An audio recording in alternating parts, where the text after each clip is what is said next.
Hello, mga kamaster, maraming salamat po sa lahat ng tumatangkilik ng Number 1 Supreme Warrior.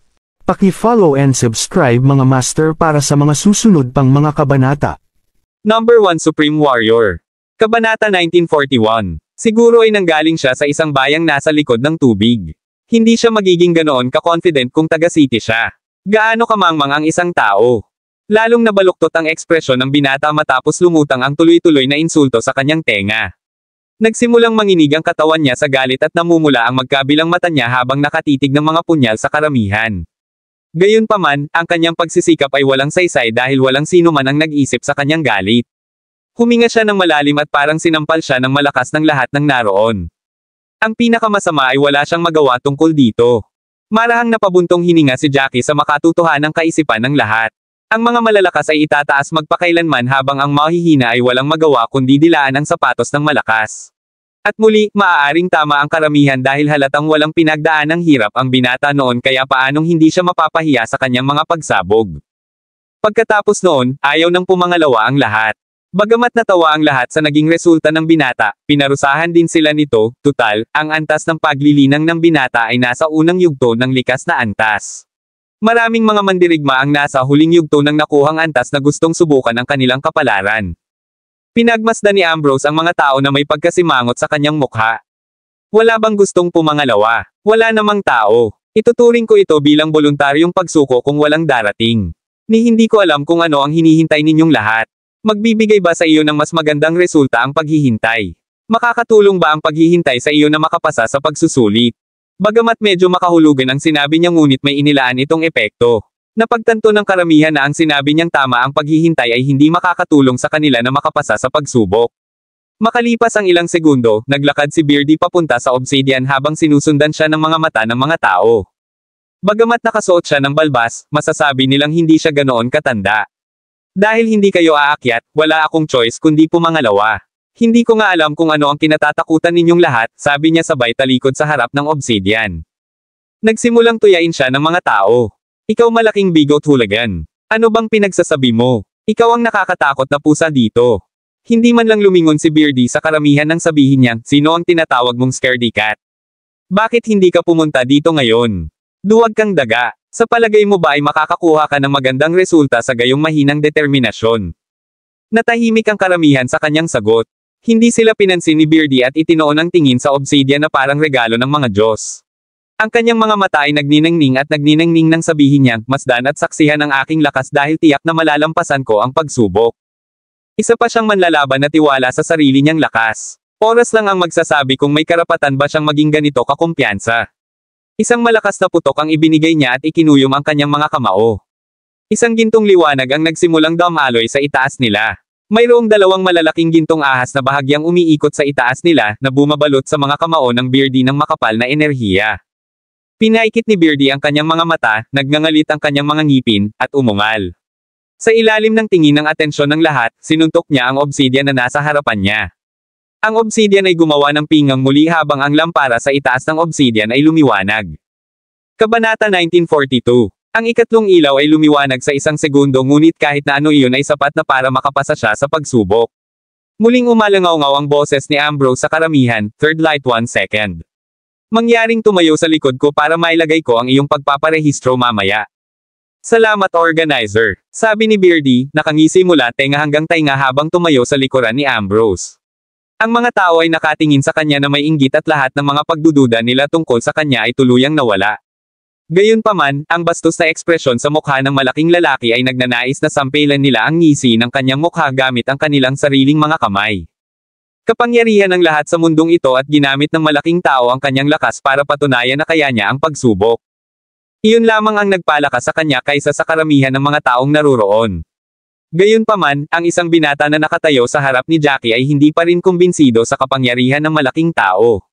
Bakit ka ba nagmamalaki? Ang ikatlong ilaw ay lumiwanag lamang ng isang segundo. Halos hindi ka na nakapasa sa pagsusulit. Kumikilos ka na parang sinindihan mo ang pang-apat na ilaw. Ibinaling ni Beardy ang tingin sa binata. Ang binata ay hindi nag-abala na itago ang kanyang paglilinang at madaling maramdaman ni Beardy na siya ay nasa huling yugto ng nakuhang antas. Hinaplos niya ang kanyang balbas at tumawa. At dito ko naisip na isang malakas na lalaki ang nagkakagulo doon. Ngunit ito ay isang manlalaban lamang ng huling yugto ng nakuhang antas. Anong mga karapatan mo para pagdudahan ako, isang manlalaban sa paunang yugto ng likas na antas at ang taong nakapasa sa pagsusulit? I'm at this level kasi bata pa ako. I'm sure by the time I'm at your level, I'm sure stronger than you, magaspang nasabi ng binata. Tumawa ulit si Beardy at napuno ng panunuya ang mga mata. Maaari mong sabihin ang anumang gusto mo, ngunit muli, masasabi ko rin na magiging walang talo ako kapag umunlad ako sa ibang antas. Naging purple ang binata sa galit at lumalabas ang mga berdeng ugat sa kanyang noo. Kinagat niya ang kanyang mga ngipin at nagsimulang maglakad patungo kay Beardy ngunit pinigilan siya ng mga nakapaligid sa kanya. Pumikit ang mga organizer sa lahat ng nangyayari sa kanila. Itinaas nila ito hanggang sa pagiging immaturity ng binata. Iba ang ugali ng organizer sa inaasahan ni Jackie. Noon pa man ay iniisip niya na ang mga organizer ay hindi papayag na may manggulo sa panahon ng pagsusulit. Kakaiba na nga ang tatlong organizers na hindi napigilan ang laban pero parang nagnanais na mangyari ang ganitong pangyayari. Nagsimulang mag-isip si Jackie kung mayroon silang tinatagong motibo. Nagsimula lang huminto ang laban nang ang ikatlong tao ay umakyat sa entablado. Naging maayos ang pagsubok mula doon at walang nangyaring interesante. Sa 500 kalahok, isa lang ang nakapagsindi ng ika-4 na ilaw. Si Jackie ay hindi nagmamadaling kumuha ng pagsusulit at siya ay matiyagang gumagawa ng matematika sa kanyang isip. Sa 500 kalahok, humigit kumulang 40 hanggang 50 tao ang pumasa sa pagsusulit, ibig sabihin sa kabuoang 3,000 kalahok, may humigit kumulang 300 na lang sa kanila ang natitira sa huli. Bagamat ang porsyento ng 10% ay tila mababa, sa bandang huli, mayroon lamang talagang 300 sa kanila ang i-recruit sa Dul Sovereign Pavilion. Kabanata 1943. Hindi nakakagulat na ang Dul Sovereign Pavilion ay nahaharap sa kakulangan ng mga silid.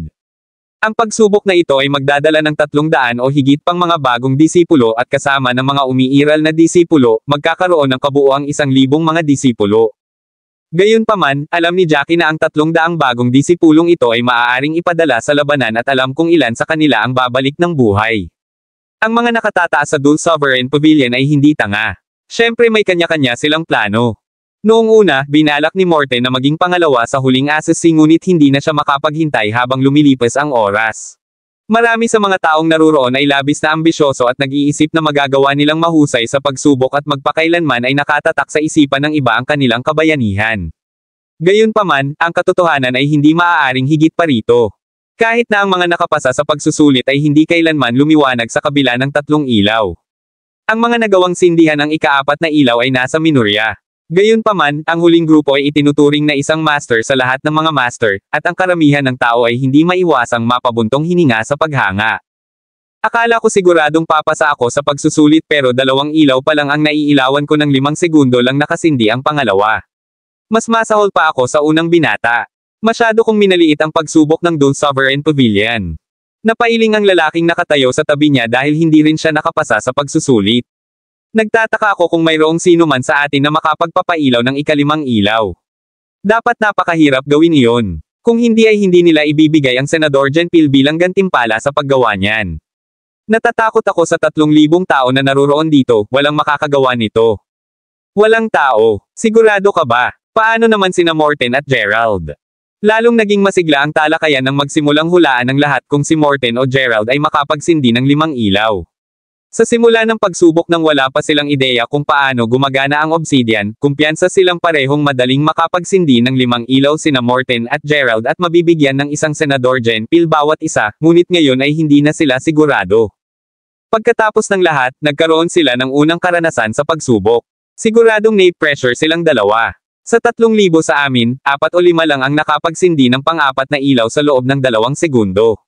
Malayo pa ang pagsisindi niya ng 5 ilaw, sabi ng may mahinang boses. Agad namang tumango ang karamihan bilang pagsang-ayon.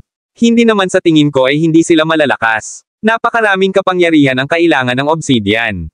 Sa tingin ko ay mas maganda pa ang magiging resulta nila kaysa sa ating lahat dito pero imposibleng magsindi sila ng 5 ilaw.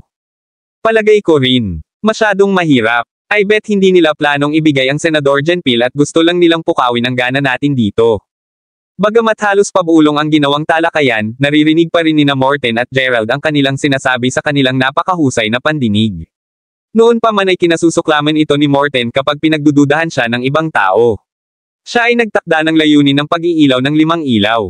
Kahit na matapos ang lahat ng ito, naniniwala pa rin siyang magagawa niya ito. Kabanata 1944. Ang angkan ni Morten ay natural na mas mababa kumpara sa Dul Sovereign Pavilion. Gayunpaman, ang kanyang angkan ay isa sa ilang mga dakilang angkan sa kanyang lungsod at siya ay pinalaki na may paniniwalang siya ang napili, dala ang pasanin na ipagmalaki ang kanyang angkan. Pagkatapos ay mayroong katotohanan na hindi pa siya nahaharap sa kabiguan noon kaya hindi nakapagtataka na labis siyang nagtitiwala sa kanyang sarili. Pakiramdam niya ay kakaiba siya at hindi siya inalagaan ng Dul Sovereign Pavilion dahil lang sa kanyang edad. Gayunpaman, naniniwala siya na kapag naroon na, tiyak na mabilis siyang asenso sa maikling panahon. Aakyatin niya ang metaphorical na hagdan at gagamitin ang posisyon ng panloob na disipulo bilang isang stepping stone. Sa magandang panahon, maa-promote siya bilang isang matandang disipulo, at pagkatapos ay walang makakapigil sa kanya na maging isang piniling disipulo. Baka humawak pa siya ng mahahalagang posisyon sa loob ng sekta. Tiyak na ipagmalaki siya ng kanyang angkan noon. Iyon ang dahilan kung bakit ayaw niyang ituring na kapantay ni Gerald partly dahil sa kanyang confidence at partly dahil sa kanyang inferiority complex. Ang maliit na pagsusulit na ito ay katulad ng isang pagsusulit sa pasukan kaya't ang lakas ng loob nilang isipin na hindi niya masisindi ang 5 ilaw. Hindi pa siya napahiya ng ganito. Isang malakas na buntong hininga ang ibinigay ni Morten at ibinaling ang tingin sa mga tao. Makinig kayong lahat ngayon. Huwag kang maglakas loob na gamitin ang iyong antas para husgahan ako. Nasabi ko na espesyal na inihanda ang Senador Genpil para sa akin kaya huwag mo akong sisihin sa pananakit mo kung patuloy pa rin kayong magsalita ng ganyan. Agad na tumahimik ang mga tao. Gayunpaman, hindi niya mapigilan ang mga ito sa kanilang iniisip. Hindi maikikaila na napakalakas ni Morten at karamihan sa mga naruroon doon ay hindi mananalo sa pakikipaglaban sa kanya ngunit hindi ito nangangahulugan na makakapagsindi siya ng 5 ilaw. Nakita ng lahat kung gaano kahirap ang pagsisindi ng 5 ilaw. Talagang lampas ito sa antas ng sinuman. Noong una, ayaw ni Gerald na abalahin si Morten sa kanyang ilusyonaryong kadakilaan at nakakainis na pananalita. Kabaliktaran niya si Gerald, mahilig siyang magdiretso sa punto kaya walang saya sa pakikipag-usap kay Morten. Gayunpaman, sumobra na si Morten sa pagkakataong ito hanggang sa kahit na si Gerald ay hindi napigilan ang kanyang bibig. Humarap siya kay Morten at sinabing may mapanuksong ngiti, bakit hindi mo ito pagpahingahin? Pinaparinig mo na para bang nasa iyo na ang Senador Genpil. Invisible ba ako sayo? Malamig na tumawa si Morten at nakataas ang isang kilay habang nakatingin kay Gerald. Hindi naman pero sasabihin kong close kayo. Sa paningin ko, mas malaki ka lang sa tipaklong. Nangangati si Gerald na bigyan ng asterisk sa whooping si Morten. I would have whooped your asterisk sa if it was not for the rules imposed on US. Wala ka bang nararamdamang kahihiyan? Bakit hindi mo ipakita sa amin kung ano ka talaga? Who knows you might be able to change my mind, sabi niya sa mas malakas na boses. Naging mainit na ang kanilang pagtatalo at baka mauwi pa sila sa away kung magpapatuloy ang sitwasyon. Ambrose had no choice but to step in though he must admit na nag-enjoy siya sa show. Walang laban sa panahon ng pagsubok. Kung gusto niyong dalawa na subukan ito, pumunta kayo sa arena ng labanan ng sekta pagkatapos na makapasa sa pagsubok. Natural lang na makinig sila kay Ambrose dahil ang mga kahihinatnan ng hindi paggawa nito ay hindi nila kayang bayaran. Sabay-sabay na napangiti ang dalawa at umiwas ng tingin. Tila ba talagang napailalim si Morten sa balat ni Gerald at naisip ng huli na dapat niyang tapusin ito. Sino ang susunod? Pupunta ako kung walang gustong sumunod. Mas mabuting patunayan kay Morten na talagang mas malakas siya kaysa sa tumayo roon at makinig sa kanya. Binalak niyang ikulong si Morten para sa kabutihan na walang kabuluhan brat. Kabanata 1945. Lumakad siya pasulong sa malalaking hakbang at ang kanyang matibay na anyo ay nagmukhang puno ng enerhiya na para bang isang suntok mula sa kanya ay sapat na upang patayin ang dalawang mandirigma sa huling yugto ng nakuhang antas. Humiwalay ang mga tao para bigyan siya ng daan at pinanood siyang umakyat sa entablado. Pagdating doon, kinuha siya ni Gerald ng oras upang sukatin ang obsidian, na parang gusto niyang sunugin ang imahe sa kanyang memorya. Bahagya niyang hinawakan ang obsidian at sinabing casual, ipapakita ko sa iyo ang lahat ng tunay na kahulugan ng master at kapangyarihan. Ang kaninang tahimik na karamihan ay umuungal dito. Kahit na nakita ni Jackie ang mga sulok ng kanyang mga labi ay nagsimulang gumapang sa isang ngisi. Noong una, naramdaman ni Jackie na mas magaling si Gerald kaysa kay Morten. Hindi man lang ipinagmalaki ni Gerald ang sarili niya. Hindi tulad ni Morten na palaging nagsasalita tungkol sa kung gaano siya kalakas, ginagawa siyang walang kabuluhan. Kahit na talagang ganoon kalakas si Morten, isa pa rin itong kasuklam-suklam na bagay na dapat gawin. Ngayon, ang ginawa ni Gerald ay parang kaldero na tinatawag ang tekor na itim. Ang hindi pagyabang ni Gerald sa kanyang sarili ay hindi nangangahulugan na wala siyang tiwala sa kanyang sarili. Siya rin ay mayabang, higit pa, mayabang kaysa kay Morten. Nais niyang ipakita kung ano ang isang tunay na Panginoon, wala nang mas mapagmalaki pa kaysa doon. Gayunpaman, walang sinumang naruroon ang tumanggi sa kanya. Sa bagay, pambihira naman talaga ang lakas ni Gerald. Tumaas ang isang kilay ni Jackie at tinitigan si Gerald na nakadilat ang mga mata habang huminga ng malalim at nagsil gamit ang kanyang mga kamay. Nakarinig ang lahat ng mahinang ugong na parang isang halimaw ang naninirahan sa katawan ni Gerald, at nagsimulang umikot ang isang mustasa na dilaw na ron sa pagitan ng kanyang mga daliri habang ang isang layer ng aparisyon ay lumitaw sa kanyang likuran.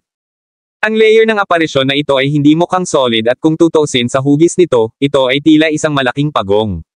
Gayunpaman, hindi ito ordinaryong pagong dahil nakatingin ito sa lahat na parang nasa ilalim niya. Not to mention may kaliskis at sungay ng dragon sa ulo niya.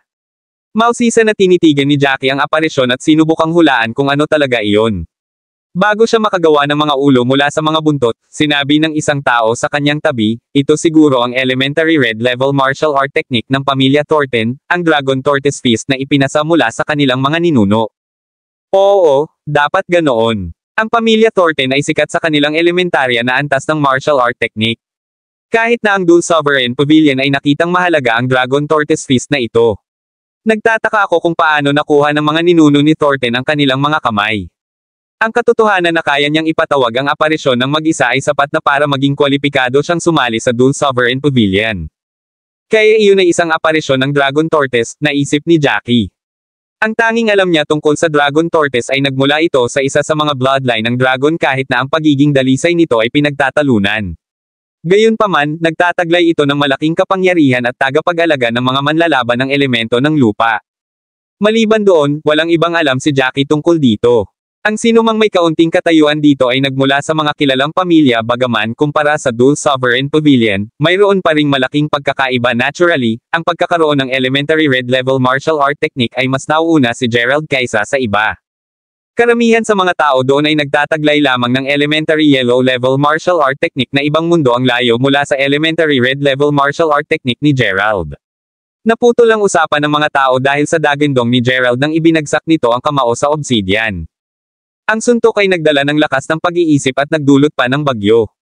Hindi gaanong kinailangan upang malaman na 70% ng mga tao doon ay mamamatay mula sa isang suntok na iyon. Kabanata 1946. Agad na nagsindi ang apat na ilaw na naging dahilan ng pagsinghap ng mga tao. Gayunpaman, imposibleng makontento si Gerald sa apat na ilaw lamang.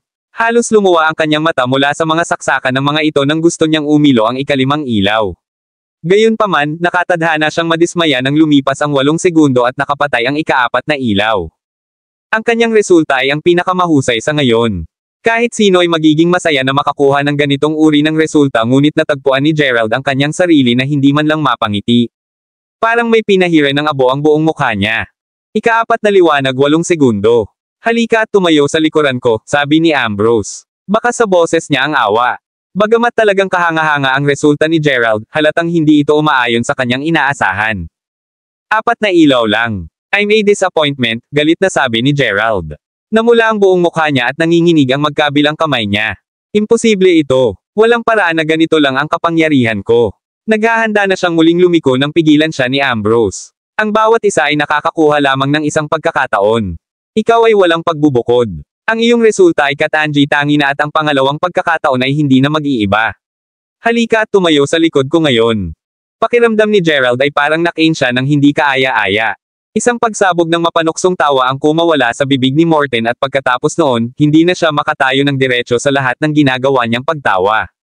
Halata sa karamihan na nasasarapan si Morten sa kahihiyan ni Gerald. Oh wow, hindi ako makapaniwala na magiging napakawalanjiya mong ipagmalaki ang iyong sarili sa ganitong uri ng resulta. Maaari ka nang magbebay sa Senador Genpil ngayon. Hindi mo man lang masindi ang ikalimang ilaw. Kung ako sa iyo ngayon, hahanap ako ng butas na mapagtataguan ko, ani Morten na namumula ang mukha sa kakatawa.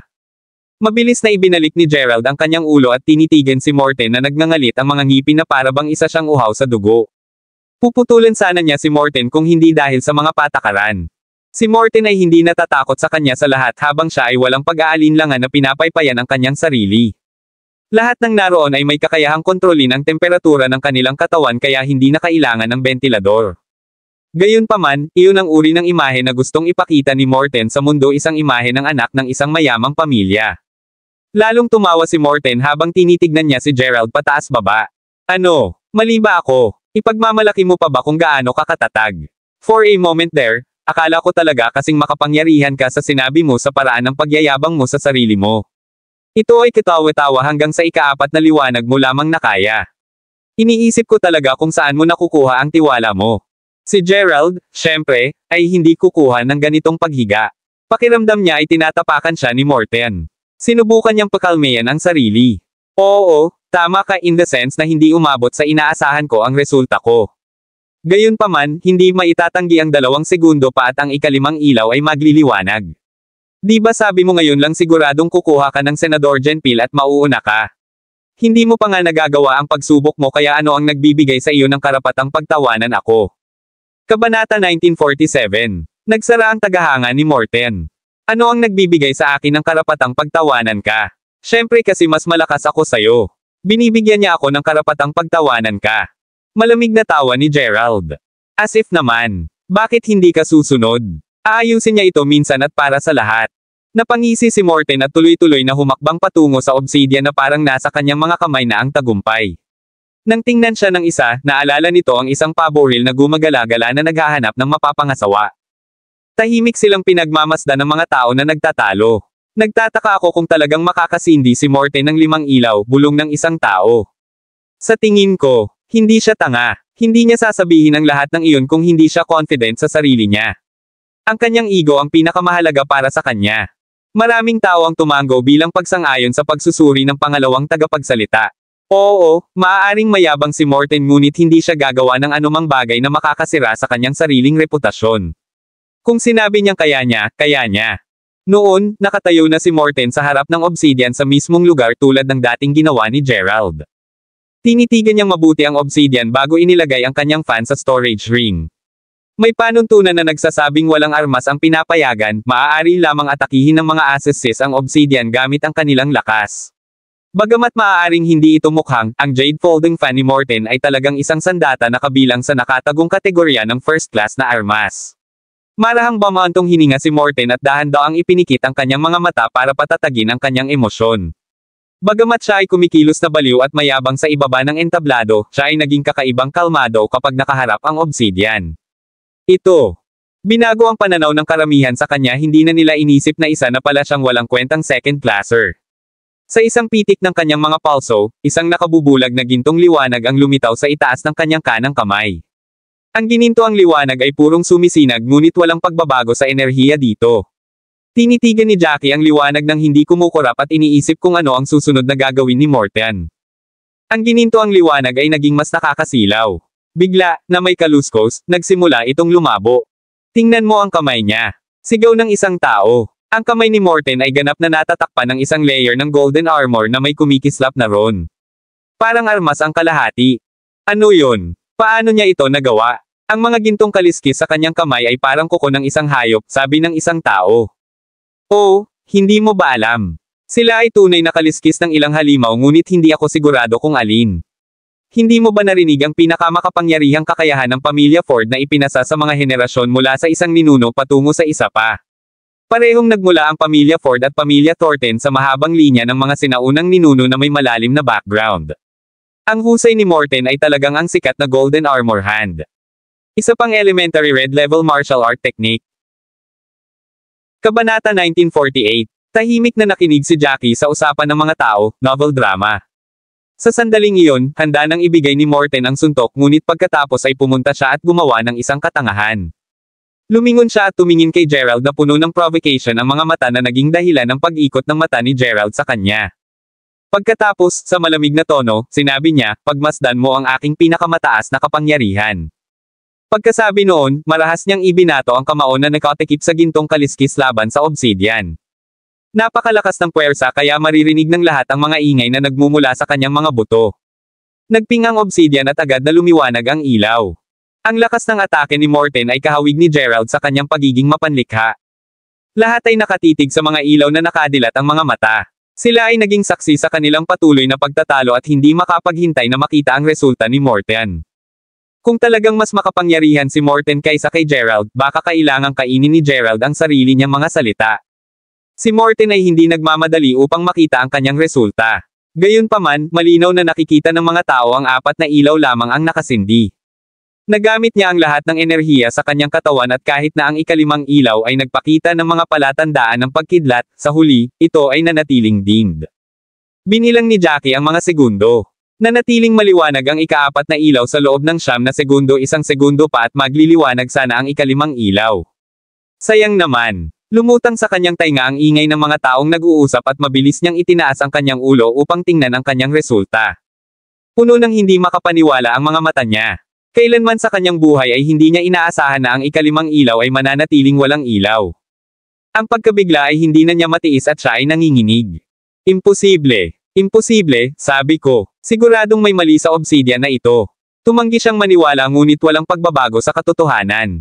Nagiba ang ekspresyon ni Ambrose nang marinig ang akusasyon ni Morten. Tinaas niya ang kanyang kilay at malamig na sinabi, walang masama sa obsidian.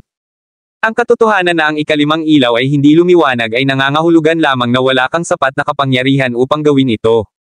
Hindi makatwira na sisihin lamang ang obsidian sa iyong limitadong kapangyarihan. Nag-flash green at purple ang mukha ni Morten. Bumalik sa kanyang isipan ang lahat ng sinabi niya noon at sinampal siya ng realidad sa mukha. Nalampasan niya ng 1 segundo ang resulta ni Gerald. Ito ay totoo. Gayunpaman, hindi iyon nagbago sa katotohanan na ang ikalimang ilaw ay hindi umilo. Parehong hindi nila maabot ang Senador Genpil. Haha, I bet you regret what you said now, sabi ni Gerald na may malamig na ngiti sa labi. Punong-puno ka ng mainit na hangin. Akala ko sisindihan mo man lang ang ikalimang ilaw sa loob ng 2 o 3 segundo pero parang mas mahusay kang magyabang kaysa lumaban ka. Kabanata 1949. Namula ang mukha ni Morten at humihinga siya ng malalim. Tinuro niya si Gerald at sinabing, kahit hindi ko sinindihan ang 5th light, mas malakas pa rin ako sa iyo. Ang aking ikaapat na ilaw ay nanatili ng 1 segundo na mas mahaba kaysa sa iyo. Hindi isinasa puso ni Gerald ang sinabi niya. 1 segundo lang. Huwag mo akong ilabas sa isang suntok. Kahit na medyo malakas ka sa akin, hindi ka pa rin kalaban pagdating sa totoong laban. Hindi ka tatagal kung talagang magka-head-to-head tayo. Malaki ang tiwala ni Gerald sa kanyang karanasan sa pakikipaglaban. Mula pagkabata, sinundan niya ang kanyang mga nakatatanda para sa pagsasanay at nakipag-sparring sa marami pang iba. Siya ay nanalo ng ilan at siya ay natalo. Ang lahat ng mga karanasang ito ay gumawa sa kanya kung sino siya ngayon. Ibang-iba ang pagkabata ni Morten kay Gerald. Bagamat mayroon siyang karanasan sa sparring, namutla ito kumpara kay Gerald. Alam niya mismo ang katotohanan iyon. Huwag mong pilitin ang katotohanang mas malakas pa rin ako sa iyo. Nagkaroon ako ng karapatang tadyakan ka sa lupa. Sinaman siya ng tingin ni Gerald.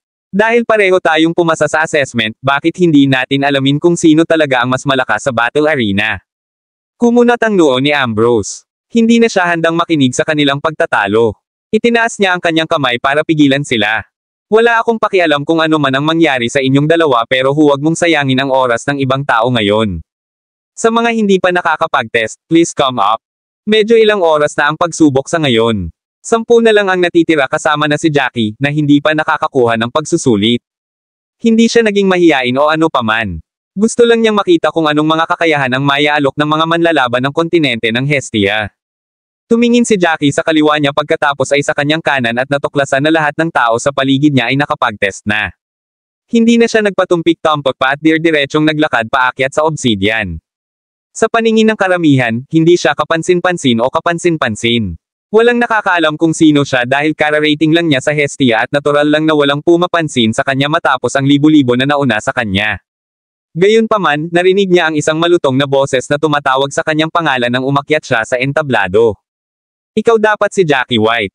Ito ay isang pahayag, hindi isang tanong. Inangat ni Jackie ang ulo niya at nakita niya si Zeph na nakatitig sa kanya na may seryosong ekspresyon. Tumaas ang isang kilay at hindi niya pinabulaanan o kinumpirma ang sinabi ni Zeph. Lumapit si Zeph sa kanya at pinalaki siya na parang sinusubukang silipin ang mismong kaluluwa niya. Hindi ka pinapayagang kumuha ng pagsusulit o sumali sa Dul Sovereign Pavilion, sabi ni Zeph. Ang kanyang mga salita ay nagulat sa mga tao. Hanggang ngayon, walang pinagbawalan na kumuha ng pagsusulit. Maging sina Elderly at Ambrose ay nakatingin kay Zeph na may kakaibang ekspresyon sa kanilang mga mukha. Pinaikit ni Jackie ang kanyang mga mata. Mabilis na naging malinaw sa kanyang isipan ang mga bagay-bagay. Bakit hindi ako makapag-test? May nilabag ba akong rules? Hindi. Ayon sa mga patakaran, ang aking edad ay nasa loob ng saklaw at ako ay nasa paunang yugto ng likas na antas kaya nababagay ako sa lahat ng mga kinakailangan. O ipinahihiwatig mo ba na ang iyong desisyon ay mas mahalaga kaysa sa mga patakaran? Nagtaka si Zeph sa kalmadong kilos ni Jackie. Seryoso niyang inisip na magpanik si Jackie sa mga pangyayari. Kabanata 1950. Dahil sa pagiging mahinahon ni Jackie, nabago ni Zeph ang kanyang pananaw sa kanya para sa mas mahusay. Gayunpaman, tinanggap na niya ang pera sa pangakong ilalabas niya si Jackie. Sa makatuwid, walang paraan sa impyerno na hahayaan niya si Jackie na lumahok sa pagsubok o hayaan siyang umalis sa lugar na ito ng buhay. Malamig na tumawa si Zeph at humarap sa crowd. Siyempre hindi. Ang dahilan kung bakit hindi kita pinapayagang sumali sa pagsusulit ay dahil isa kang especially iya na ipinadala ng Modeled Origin Clan. Isang kolektibong hingal ang kumawala sa mga labi ng karamihan nang lumingon sila kay Jackie na may pagdududa sa kanilang mga mata. Ang katotohanan na ang nag-akusa ay si Zeph ang ginawang lubos na kapanipaniwala ang akusasyon. Kung tutuusin, bakit magsisinungaling ang isang tao sa kanyang katayuan sa Dul Sovereign Pavilion tungkol sa ganoong bagay? Anong benepisyo ang posibleng makuha niya sa paggawa nito? Walang ideya si Ambrose kung totoo ba ang sinabi ni Zeph ngunit noon pa man ay siya ang mabait na gumaganap na tagapagtanggol ng demonyo sa anumang posisyon na hawak niya. Palihim niyang sinulyapan si Jackie at napahanga rin siya sa pagiging mahinahon nito. Kung siya ay talagang isang especially iya, tiyak na hindi siya ang iyong karaniwang run-of-the-mill especially iya, naisip niya na may mahinang ngiti. Siya ay orihinal na nakatayo sa tabi ni Elderly ngunit lumipat upang maging mas malapit kay Jackie. Pagkatapos ay lumingon siya kay Zeph at sinabing, sabi mo isa siyang especially iya mula sa Modeled Origin Clan. Nagtataka ako kung saan mo nakukuha ang iyong intel. Tiyak na gagawin ng Modeled Origin Clan ang lahat ng kanilang makakaya upang panatilihing lihim ang pagkakakilanlan ng kanilang especially iya. Bagamat hindi nagulat si Zeph na pipiliin ni Ambrose na sumalungat sa kanya, dumilim pa rin ang kanyang mukha. Hindi ko siya inakusahan ng hindi nagpapakita ng anumang katibayan. Bilang isang taong nangako ng kanilang katapatan sa Dul Sovereign Pavilion, hindi ko hahayaang magkaroon ng anumang pinsala dito. Kaya naman, hindi natin siya dapat payagan na sumali sa pagsubok, aniya habang nakaharap pa rin sa karamihan. Napangiti ng walang pakialam si Ambrose sa sinabi nito habang nakatutok pa rin ang mga mata kay Jackie na hindi nagbago ang ekspresyon. Tinitigan ng masama ni Jackie si Zeph. Bago dumating, sumagi sa kanyang isipan na maaaring magpadala si Warren ng isang tao na susundan siya ngunit hindi niya inaasahan na ang taong iyon ay mula sa Dul Sovereign Pavilion.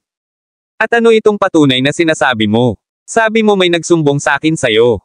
Paano natin malalaman na ang taong iyon ay maaasahang pinagmulan? Bukod pa rito, bakit magpapadala ang Modeled Origin Clan ng paunang yugto ng innate level spy? Ano ang kanilang motibo? Hindi tulad ng kung maaari kung maimpluwensyahan ang resulta ng labanan o matuklasan ang confidential na impormasyon ng sekta. Ang pag-akusa kay Jackie bilang isang especially iya ang perpektong solusyon sa problema ni Zeph. Sa ganitong paraan, hindi lang niya napigilan ang pagsali sa Dul Sovereign Pavilion kundi pinatalikod din siya ng mga tao. Walang makakaligtas sa kanya dahil sila ay mapaparusahan din kapag sila ay napatunayang may kaugnayan sa isang especially iya. Kapag ang isang tao ay inakusahan ng pagiging isang especially iya, ang responsibilidad ay bumaba sa kanila upang patunayan ang kanilang kawalang kasalanan.